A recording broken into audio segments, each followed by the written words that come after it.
angoisses. Alors moi, ça fait très longtemps que je milite pour que dans toutes les écoles, il y ait un travail d'éducation à la santé autour de la connaissance de ces rythmes-là. Je dis, ça commence à l'école maternelle, et c'est ce qui permet aussi aux enfants de mieux respecter eux-mêmes leurs propres rythmes. Mieux ils les connaissent, et mieux ils vont les respecter. Donc pour moi, c'est fondamental, ça. Alors je l'ai fait dans beaucoup d'écoles. Je continue de le faire quand on me le demande. Je travaille par ailleurs avec des centres sociaux où on le fait également, etc. Mais c'est vraiment très important. Alors, le deuxième rythme infradien, qui est plus long que celui-là, il a été étudié chez les animaux. Les chercheurs se sont demandé pourquoi entre novembre et mars, il y a toute une série d'animaux qui vont hiberner tous les ans, et d'autres qui sont des mammifères qui vont hiverner. Et les travaux de recherche qui ont été menés ont prouvé, et les expériences qui ont été menées ont prouvé que cette hibernation, c'est une condition de survie pour ces animaux. C'est une condition de survie.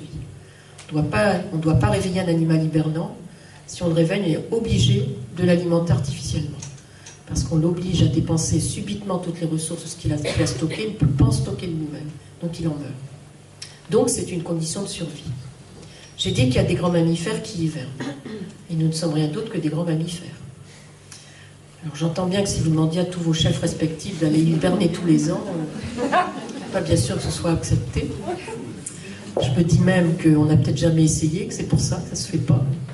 En tout cas, c'est clair que les travaux qui ont été menés à cette période de l'année ont prouvé que l'organisme est beaucoup plus fragile, qu'il est beaucoup plus fatigable, que le système immunitaire est moins résistant à cette période de l'année, ce qui explique qu'on est plus malade l'hiver que l'été, parce que la moindre résistance du système immunitaire fait qu'on chope tous les microbes qui passent, ce qui n'est pas vrai en été. C'est également la période de l'année où pour les enfants et les adolescents, le niveau de cortisol est au plus bas, alors qu'il est le plus élevé en été. Et c'est encore une période de l'année où les jours sont plus courts, la luminosité est beaucoup plus faible, qui joue sur notre bien-être psychologique, jusqu'à provoquer chez certains ce qu'on appelle la dépression saisonnière. Il faut savoir qu'on a constaté aujourd'hui qu'il y a plus de 1% des enfants qui souffrent de dépression saisonnière. Il y a plus de 5% des adolescents qui en souffrent également. D'où l'intérêt de la repérer et de ne pas la laisser passer comme si de rien n'était, parce qu'elle a de véritables effets sur la qualité du sommeil, sur des tas de choses, et sur le bien-être en général. En tout cas, cette dépression saisonnière qui arrive à cette époque-là de l'année, il ne vous aura pas échappé que dans l'année scolaire, entre novembre et mars, nous sommes au deuxième trimestre de l'année. Pour tous les parents présents ici qui ont des adolescents au collège ou au lycée, je suppose qu'ils savent à quoi correspond le deuxième trimestre de l'année. C'est celui où on ne cesse de leur dire qu'il faut en mettre un coup, qu'il faut travailler bien, qu'il faut des bonnes notes, que voilà. Et nous sommes quand même à marcher sur la tête, à demander à ces ados d'être le plus performants au moment où on sait qu'ils sont les plus fatigables. C'est pas la soirée où on va parler des ados, je dirais qu'il y a quand même plein d'autres choses à dire par rapport aux ados.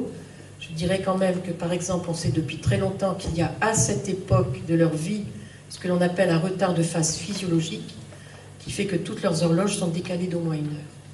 Et pourtant, on s'escrime à continuer à les faire rentrer dans les établissements scolaires à 8 heures du matin, en faisant des transports à partir de 7 heures qui les obligent à se lever à 6 heures. Alors que c'est vraiment le moment où ils auraient besoin au moins d'1 heure de plus de sommeil le matin. Vraiment. Donc le jour où il y aura des politiques qui auront vraiment le courage de se dire on met tout à plat et on révise tout, ben c'est tout ça qu'il faudra réviser. Parce qu'il est clair que par rapport à ce que je viens de vous dire sur le deuxième trimestre, il y aurait un gros travail à faire sur l'organisation des vacances dans notre pays. Il faudra bien faire un jour. Parce que quand on voit à quoi sert le troisième trimestre, et c'est pour ça que c'est le deuxième qui est important, il ne sert plus à rien le troisième trimestre. Donc évidemment, on met un coup pendant le deuxième. C'est le troisième qui devrait quand même être le plus chargé, puisque c'est à ce moment-là qu'au contraire, on va bien, on est en forme, c'est le soleil qui revient, on a plein de luminosité. Non, c'est là qu'on en fait le moins. Juste une petite parenthèse, puis après on pourra en débattre, hein, si vous en avez envie. Nous sommes quand même le pays qui avons le plus grand nombre de semaines de vacances dans l'année. Le plus grand nombre de semaines. Nous avons 16 semaines de vacances dans l'année. Il n'y a aucun autre. J'ai fait une comparaison avec 33 autres pays et cantons. Il n'y en a aucun autre qui en a autant, 16 semaines. D'accord? Bon, c'est quand même nos enfants qui sont toujours les plus fatigués, visiblement, hein, parce que dans les autres pays, on ne s'en plaint pas. Donc il y a un malaise tout de même. Il faudra bien qu'on y réfléchisse, vraiment. Je passe à ma troisième catégorie d'horloges, les horloges ultradiennes, période plus courte. Et là, je vais prendre l'une d'entre elles, qui est un des premiers rythmes qui se met en place chez le bébé, qui est son rythme cardiaque. Alors pourquoi le rythme cardiaque? Parce que c'est un outil que les psychologues utilisent très souvent comme outil de mesure, en particulier quand on travaille avec des jeunes enfants, des très jeunes enfants ou des bébés. On utilise deux outils de mesure, la succion non nutritive et le rythme cardiaque. Et si par exemple on veut voir si le bébé est capable de repérer des différences entre deux objets qui sont différents de peu de choses, eh bien on passe un certain temps à les habituer à un premier objet avec ces deux mesures. Et quand ces deux mesures ont atteint un niveau qui ne bouge plus, c'est-à-dire que c'est le niveau du bébé, on passe à un autre objet qui est différent. Et là on voit les deux facteurs augmenter. La succion non nutritive augmente, le rythme cardiaque augmente. Et en fait, on a étudié ce rythme cardiaque et on a constaté qu'effectivement, son augmentation est très souvent due à un effort particulier qu'on a fourni. Un effort physique, un effort cognitif, un effort intellectuel, un effort émotionnel, etc. Mais c'est souvent là que le rythme cardiaque augmente. Même quand je dis émotionnel, c'est le cas quand vous êtes dans une salle qui est très très calme et puis d'un seul coup il y a un grand bruit, vous sautez sur votre chaise et le rythme cardiaque s'accélère. Parce que vous avez peur de on ne sait pas quoi, il n'y a rien mais vous avez peur quand même. Et le rythme cardiaque s'accélère. Et on l'a étudié chez les colliers. On a été plusieurs laboratoires en France à le faire. Je l'ai fait moi avec une collègue qui était psychologue du travail et ergonome. Et on s'était amusé dans certaines écoles à faire des tas de mesures comme peser le poids des cartables des enfants qui arrivent à l'école, le nombre de pas qu'ils font dans une journée, le nombre d'escaliers qu'ils montent et qu'ils descendent dans une journée, la luminosité dans les salles, etc. Et des relevés sonométriques.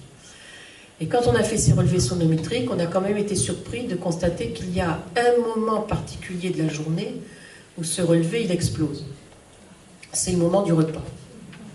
Quand les enfants sont à la cantine, au restaurant, on a fait des relevés sonométriques de bruit de fond qui arrivent à 85 décibels. 85 décibels, c'est une locomotive qui passe. Ce qui veut dire que les enfants mangent avec une locomotive à côté d'eux. C'est ça que ça veut dire. Donc évidemment qu'avec ce bruit de fond énorme, les enfants ne sont plus à un niveau de vigilance. Ils sont à un niveau supérieur, qu'on appelle d'émotion physiologique. Et en plus, au-delà de ce bruit de fond très important, vous avez des tas de bruits impulsionnels qui apparaissent, comme les couverts en inox qui n'arrêtent pas de tomber, comme les verres en pyrex qui explosent, comme les chaises à qui manque des caoutchoucs et qui rayent par terre, et qui crissent forcément, comme les cris des enfants, entre passe-moi du pain, passe-moi la carafe d'eau, passe-moi, ou bien... Parce qu'il y a tellement de bruit qu'il faut qu'ils crient, donc c'est encore pire. Et tous ces bruits impulsionnels provoquent à chaque fois une accélération du rythme cardiaque des enfants. Donc là, je peux vous affirmer qu'à la fin d'un repas comme celui-là, ils sont en émotion physiologique. Et la bonne idée qu'ont toutes les écoles de France et de Navarre, c'est d'ouvrir grand les portes et de leur dire « Allez donc vous défouler dans la cour ». Ben, je vous affirme que de défoulement, il n'y a pas du tout. C'est plus l'émotion physiologique, c'est de l'hyperexcitation physiologique. On est encore plus haut dans le continuum. Hein. C'est de l'hyperexcitation physiologique. C'est la raison pour laquelle vous les voyez tous se mettre à courir dans tous les sens, à même se bousculer. Toutes les enquêtes ont montré que c'est le moment le plus accidentogène de la journée. Ça a été démontré à plus d'une reprise. Mais c'est évident. C'est évident que ça se passe comme ça. Et pourquoi ils courent? Parce que s'ils s'arrêtaient, ils tomberaient raides. Je peux vous l'affirmer. C'est comme ça. Donc ils courent, forcément. Pourquoi? Ben parce que ce moment de la journée, on l'appelle en chronobiologie le creux méridien. C'est ça, on l'appelle le creux méridien. Méridien, milieu de notre rythme circadien. Et je vous ai dit tout à l'heure que 12 heures après être passé par un creux, la vigilance, la température baisse. Et le cortisol également, d'accord? 12 heures après, on est en plein creux méridien. Personne d'entre vous ne ressent de coup de pompe en début d'après-midi? Tout le monde ressent un coup de pompe en début d'après-midi. Et tout le monde se dit, je suis en train de digérer. Et tout le monde a tort. Parce qu'on n'est pas en train de digérer. Même si vous n'avez pas mangé le midi, vous aurez le temps. C'est une baisse physiologique globale qui fait partie du rythme circadien, au milieu du rythme circadien. Baisse physiologique globale. Je suis tout à fait d'accord pour vous dire que si votre repas de midi a été chargé caloriquement et que vous n'avez pas accompagné que d'eau, ce ne sera plus un creux. Hein. Là, vous serez carrément au fond du fossé. C'est certain. Et plus la température extérieure est élevée, plus le creux est important. Ce qui explique que dans les pays méditerranéens, tout le monde fait la sieste en début d'après-midi quand il fait chaud. Parce que la somnolence est bel et bien là. D'accord? Donc ce creux, ben, il existe chez tous nos enfants, bien évidemment. Donc de quoi ont-ils besoin à ce moment-là de la journée, les enfants? De manger dans un restaurant calme, sans stress, c'est possible à faire. Il y a des aménagements possibles à faire, je les fais dans les communes. Mais surtout, effectivement, d'avoir un vrai temps de pause, un vrai temps de relaxation, un vrai temps de détente à tous les âges. À tous les âges. Ce qui veut dire également qu'on organise la sieste au mieux. La sieste des enfants qui ont besoin de sieste doit se faire dès la fin du repas. Une fois qu'on a fini de manger, on passe aux toilettes et on va faire la sieste. C'est à ce moment-là qu'on s'endormira vite, parce que si on va s'énerver une demi-heure dans la cour de récréation, je peux vous dire qu'après, il y aura un certain temps avant qu'ils ne trouvent le sommeil. Du coup, ils s'endormiront à pas d'heure, et du coup, il faudra les réveiller à pas d'heure, ce qui est aberrant. Alors que s'ils vont se coucher dès la fin du repas, là, ils s'endormiront vite, ils s'endormiront rapidement, et ils dormiront le temps de leur creux méridien. Ils se réveilleront spontanément après. J'ai bien dit ceux qui ont besoin de la sieste. Je n'ai pas dit les petites sections. Pourquoi? Parce que je vous ai dit qu'à 1 an, il y a des bébés qui ont des différences interindividuelles, qui portent sur leurs besoins de sommeil, et que l'on sait qu'on a des petits dormeurs, des moyens dormeurs et des gros dormeurs. Or, il est aussi délétère d'empêcher un gros dormeur de dormir tout ce dont il a besoin que d'obliger un petit dormeur à dormir plus qu'il n'en a besoin. Parmi les petites sections, vous avez toujours 1 ou 2 enfants qui sont des vrais petits dormeurs. C'est ceux que vous mettez au lit quand même parce que les petites sections vont au lit et qui vont se retourner pendant 1 heure sur leur lit, qui vont embêter les voisins, qui vont se faire attraper parce que du coup ils empêchent les autres de s'endormir, etc. Alors qu'ils n'avaient pas besoin d'aller à la sieste. Ils avaient juste besoin d'avoir un temps de pause et de relaxation, mais pas la longue sieste. Par contre, aussi bien chez les moyens que chez les grands, je suis toujours certaine de trouver 1, 2 ou 3 gros dormeurs qui, eux, ont besoin de la sieste. Donc quand on aménage les temps de restauration, on ne fait pas manger d'abord tous les petits, on fait manger tous ceux qui ont besoin de sieste. C'est pas la même chose. Parce qu'eux pourront aller à la sieste après. C'est ça les aménagements des temps. C'est comme ça qu'on les fait. C'est en réfléchissant aux besoins de chacun. Et c'est tout à fait possible à faire. Et mieux on aménage les espaces, plus on s'apercevra que les enfants sont capables d'avoir ces moments de repos, ces moments de pause qu'ils réclament finalement. Et dès qu'ils en bénéficient, ils sont très heureux de les avoir. Donc moi j'ai fait des tas de propositions là-dessus, réaménager les cours, réaménager les préaux, on pourra en parler, vous me poserez vos questions et puis on reviendra là-dessus après. En tout cas, il faut vraiment avoir en tête que ce moment de la journée est un moment phare dans la journée de l'enfant, qui sépare la journée en deux et qui doit lui permettre de repartir l'après-midi dans de bonnes conditions, pas en étant à moitié somnolent quand il reprend la classe et puis à s'énerver en fin de journée parce que du coup, c'est là que ça réapparaît. Et puis j'en arrive à notre dernière horloge ultradienne, qui est celle du sommeil. Le sommeil, c'est un état très fragile, mais un état complexe également. Il est très fragile parce que tout ce qui se passe au cours d'une journée a forcément des effets sur le sommeil qui suit. Et ces effets, ils peuvent être positifs comme ils peuvent être négatifs. Et il est complexe parce qu'il est multirythme. Il fait partie du rythme veille-sommeil, ce qui veut dire qu'il fait partie du rythme circadien. Il est donc dans un rythme circadien. Je peux même vous dire que le sommeil d'hiver n'est pas le même que le sommeil d'été. Donc il a même un rythme saisonnier. Donc il est multirythme. Par ailleurs, il est constitué d'une série de cycles, d'une succession de cycles de sommeil qui ont tous la même durée, à peu près 90 minutes. Et à la fin de chacune de ces 90 minutes apparaît un stade de sommeil particulier qui va réapparaître de manière cyclique dans la nuit.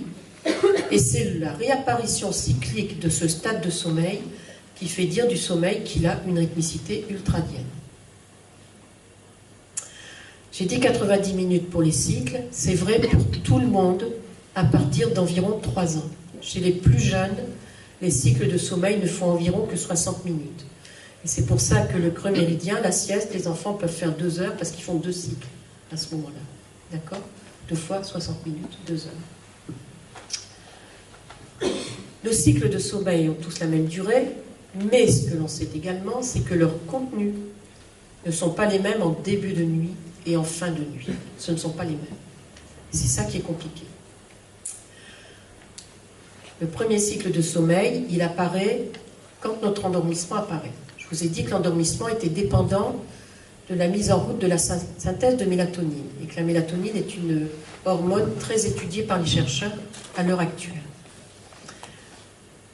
Ce qu'on a découvert sur la mélatonine, c'est que pour être bien synthétisée, elle a absolument besoin d'être rechargée exactement comme votre téléphone.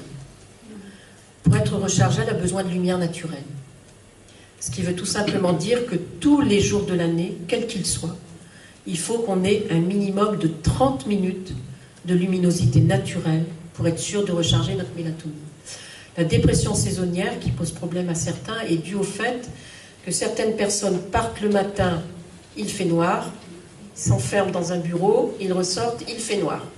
Donc ils ont été conéants toute la journée, c'est pas lui qui recharge la mélatonine, ça je vous le dis, et il manque de luminosité naturelle. Et donc il n'y a pas suffisamment de recharge de mélatonine, c'est pour ça qu'on utilise chez ces personnes ce qu'on appelle la luminothérapie, en les aidant à recharger artificiellement leur mélatonine. Donc ça c'est fondamental. Mais la deuxième chose fondamentale pour que la synthèse de mélatonine marche bien, c'est que pour qu'elle se mette en route, il faut qu'elle soit dans l'obscurité. Ça veut donc dire que la chambre doit être obscure, bien sûr, mais ça veut aussi dire, et sûrement de manière encore plus importante, qu'on éteint tous les écrans au moins 1 heure avant, l'endormissement, au moins 1 heure avant l'endormissement. Pourquoi éteindre tous les écrans? Tout simplement parce que tous ces écrans, à l'heure actuelle, renvoient des flux bleutés. Ces flux bleutés, forcément, ils passent à travers les yeux et ils arrivent directement sur l'horloge biologique qui est derrière les yeux. Cette horloge reçoit ce flux bleuté, elle n'a pas l'intelligence de savoir si c'est un flux d'un ordinateur ou d'une tablette ou si c'est le flux de la journée. Donc pour elle, la journée se poursuit. Elle est trompée, tout simplement. Elle est trompée. Elle pense que la journée se poursuit.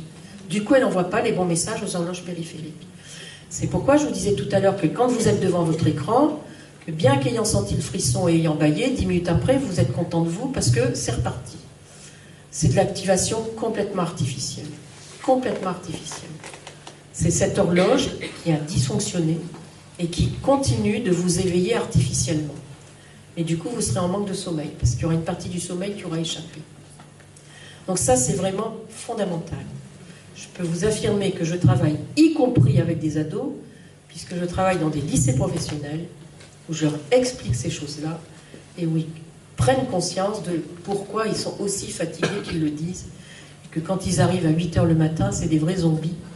Dans un lycée professionnel, ils vont sur une machine-outil, je peux vous dire parfois, l'infirmière, elle tremble, de voir un doigt coupé ou autre, parce qu'ils sont tellement à la masse que les accidents sont fréquents.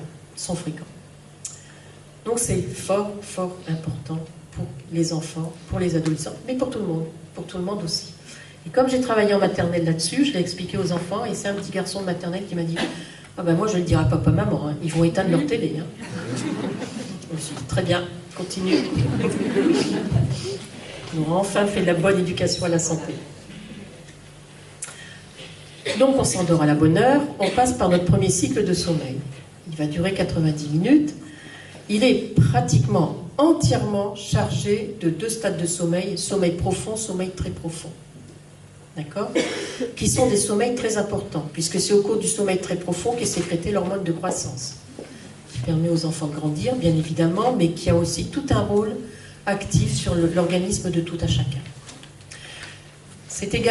Ce sont également ces sommeils-là qui nous permettent de récupérer de toute notre fatigue physique et musculaire accumulée dans la journée. C'est celui dont les grands-parents d'antan disaient « le sommeil d'avant minuit compte double ». Eux savaient bien que ce sommeil était important pour qu'ils récupèrent physiquement de toute la fatigue qu'ils avaient accumulée. Et la science leur donne raison aujourd'hui. On a prouvé qu'effectivement, c'est grâce à ce sommeil qu'on récupère de cette fatigue. C'est également ce sommeil qui est important, je pense en particulier aux enfants, pour qu'ils acquièrent des savoir-faire. Quand un enfant apprend à faire du vélo à 2 roues, vous savez bien qu'il y a des tas d'actes, de comportements, d'attitudes, de savoir-faire qu'il doit automatiser pour être capable de faire du vélo tout seul après. Plus il aura de ce sommeil-là, plus il les automatisera rapidement. Parce que le sommeil aide à cette automatisation. Donc il est fort important. À la fin de ce premier cycle de sommeil apparaît le stade de sommeil paradoxal. C'est ce sommeil sur lequel nous travaillons dans le labo où j'étais quand j'ai commencé mes recherches. Ce sommeil, il est paradoxal parce que le cerveau se met en activité, alors que le musculaire, lui, il est totalement inhibé. Ce qui n'est pas vrai dans le sommeil profond. Au contraire, il est activé dans ce sommeil. Mais là, dans le sommeil paradoxal, il est totalement inhibé. C'est ça le paradoxe. Et effectivement, nous avions montré que ce sommeil est indispensable à la mise en mémoire à long terme de toutes les informations nouvelles qu'on est en train d'acquérir. Je ne suis absolument pas en train de dire qu'il faut se brancher sur son iPod chargé de ses leçons pour le mettre la nuit et puis apprendre ses leçons en dormant. Ça, je vous affirme que ça ne marchera pas. Ceux qui sont de ma génération se souviennent peut-être des méthodes à 6000 pour apprendre l'anglais en dormant. Ça n'a jamais marché. Soit on se réveillait le matin en sachant que My Taylor is Rich, on n'avait pas dormi de la nuit, soit on ne le savait toujours pas, mais là on avait bien dormi la nuit. Donc c'est des choix. Donc on n'apprend pas. Par contre, insister auprès des enfants pour qu'ils apprennent leurs leçons en fin de journée. Et que juste avant d'aller s'endormir, quand ils sont prêts, ils révisent, ils relisent leurs leçons. Ça, c'est utile. Parce que le sommeil paradoxal va travailler sur cette leçon, va trier dedans toutes les informations importantes et les mettra en mémoire à long terme. Donc c'est une leçon qu'on saura à vie, qu'on saura très longtemps. Pas comme celle qu'on apprend à la va-vite le matin avant d'entrer en classe en se disant « Oh là là, je vais être interrogé ce matin ». Coup de chance, on l'est, on a une bonne note, on est content, on était sur la mémoire à court terme. Et 8 jours après, on a tout oublié. Ça, c'est vraiment classique, mais c'est comme ça. Donc oui, le sommeil paradoxal est important pour ça. Vraiment, ça a été démontré récemment. Nous, on l'avait montré à l'époque avec des électroencéphalogrammes, mais il y a 2 ans de ça, des chercheurs liégeois ont remontré la même chose en utilisant l'IRM, qui ont montré qu'il y a une activation du lieu de sommeil paradoxal dans le cerveau au moment où effectivement les apprentissages nouveaux sont en train de se faire. Donc les 2 catégories de sommeil sont aussi importantes l'une que l'autre pour le bien-être de l'enfant. En début de nuit, on fait beaucoup de sommeil profond et très profond, mais il ne cesse de diminuer en durée à mesure que la nuit avance. Dans le 3e cycle, le sommeil très profond est déjà beaucoup plus court, et dans le 4e cycle, il n'existe plus du tout.